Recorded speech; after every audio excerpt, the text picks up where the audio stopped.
3 words. 3 words. That's it.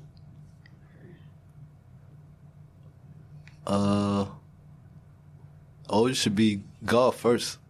All right. Whatever name you call him Allah, whatever, Jehovah.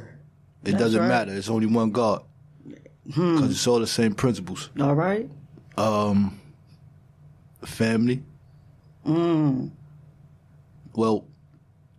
the wife or your husband, and then family. Mm-hmm. You know, that should always carry you over. Because when I was doing that time, that's basically what carried me over. And that's my next question. There's a lot of people out there at this time that don't have family. They don't. And they don't have it for mental or moral support. They don't have anyone that they can turn to like that. So what does family mean to you? Family is everything. Family is big to me. My lady could attest to that because she know how I feel about my family. How you feel? How you feel, sis? Very passionate about it. That's And, good.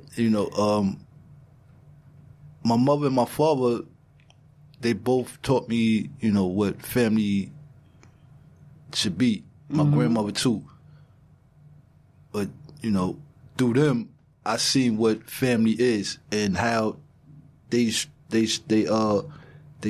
were striving to keep the family unit together no matter what. Mm-hmm. No matter what they was going through, they always found a way to, make sure we was always together. Mm-hmm. And, that's why I'm big on family.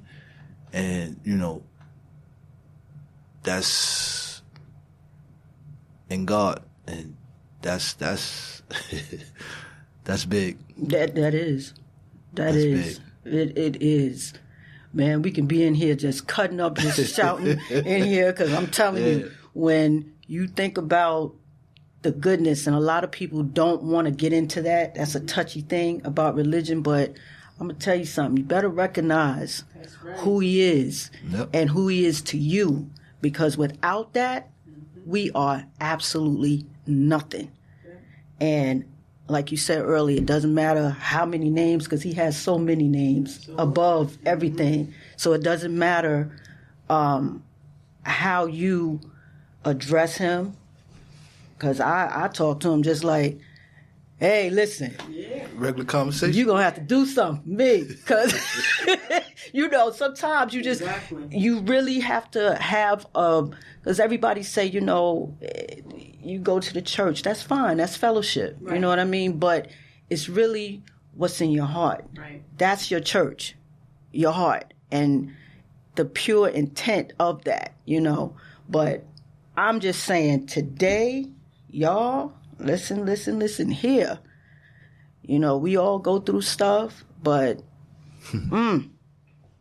when you say testimonies, come on, somebody. Yeah. Come on, somebody. So I guess lastly, what I want to ask you is, what's your future endeavors we can possibly look forward to seeing from you soon? What you got cooking in the fire? I got a few things cooking. All right. I know Arthur is one. Yeah. Yeah. You got that coming out soon. Yeah, God's willing. Mm-hmm. God's willing. And, because I got a few transcripts that I just got to transfer over into book form. And then I'll be able to let the world know, what's going on with that. All right.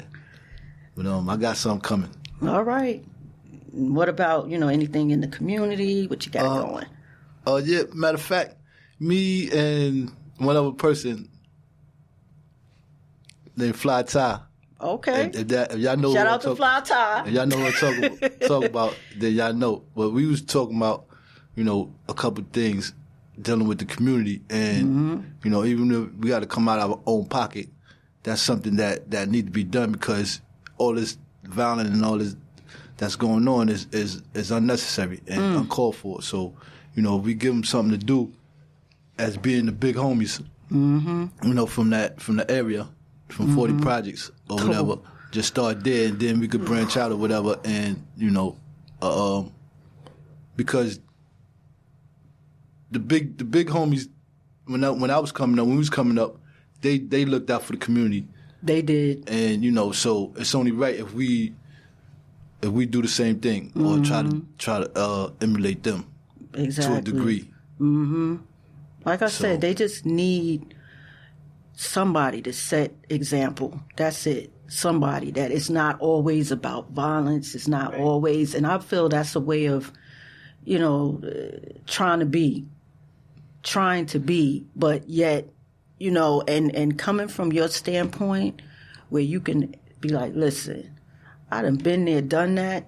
And a lot of them, to be honest with you, I don't even think they're equipped to endure what you did. They're not. And a lot of them, you're doing something that you don't even know the magnitude of it until you get in that position, and then you can't even stand. That's what I mean by tenacity. When you can stand and still have your right mind and still, and you're enjoying some things that you missed, but it's a blessing. Like you can see things that so many of us take for granted at this point. Because I tell you what, I used to live in North Carolina and in Florida for a little bit. Yeah. And it was just like the peace and quiet. When you go inside, you inside.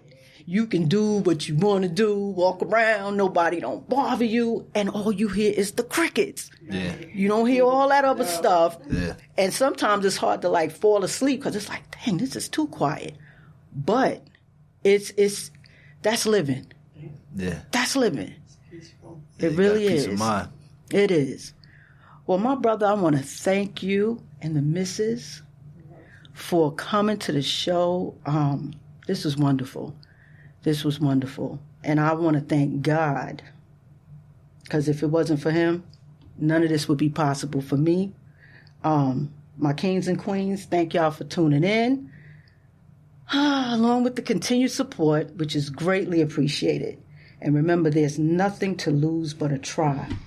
With a little love, understanding, and edification, we too can make it all right. So until the next time, I'm going to need y'all to be safe out here. Put these masks on.